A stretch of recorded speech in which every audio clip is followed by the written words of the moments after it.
లాంటి super sonic విమానాన్ని పేల్చేశాడు అభినందన్. ఆ ఎక్స్పర్టైజ్ అనేటటువంటిది మన డిఎన్ఏలో ఉంది. భారత డిఎన్ఏలో మహాభారత రామాయణాల దగ్గర నుంచి మన డిఎన్ఏలోనే యుద్ధం అనేటటువంటిది ఉంది. చేతిలో ఉన్న చిన్న ఆయుధంతోనైనా సరే పెద్దవాళ్ళ తలపగల కొట్టడం ఎట్లాగో మనకు తెలుసు. రెండో ప్రపంచ యుద్ధంలో బ్రిటన్ గెలిచింది భారత సైనికుల వల్ల, అందుకే స్వాతంత్రం ఇవ్వబడింది. మొదటి ప్రపంచ యుద్ధంలో కూడా బ్రిటన్ తరపున పనిచేసింది భారత సైనికులే.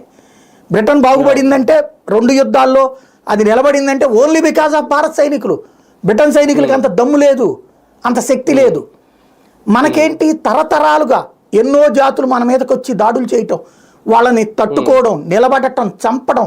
ఒక్క శివాజీ అనేటటువంటి వాడు 50,000 మంది సైన్యం ఉన్నటువంటి వాళ్ళ మీదకెళ్ళి 5,000 మంది సైన్యంతో చంపినటువంటి ఘటనలు ఉన్నాయంటే సర్ప్రైజ్ ఎలిమెంట్ అనేది మన చరిత్రలో ఉంది, మన నరనరాన ఉంది.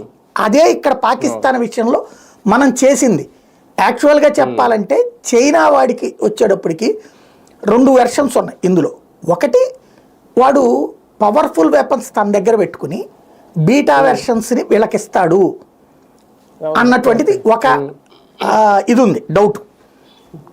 రెండవది, వాడికే అనుభవం లేదన్న పాయింట్ రెండోది ఉంది. ఈ రెండిట్లో ఏది నిజం అన్నది కాలం డిసైడ్ చేయాలి కానీ, ఎందుకంటే చైనా యుద్ధం చేయలేదు కాబట్టి తెలియదు.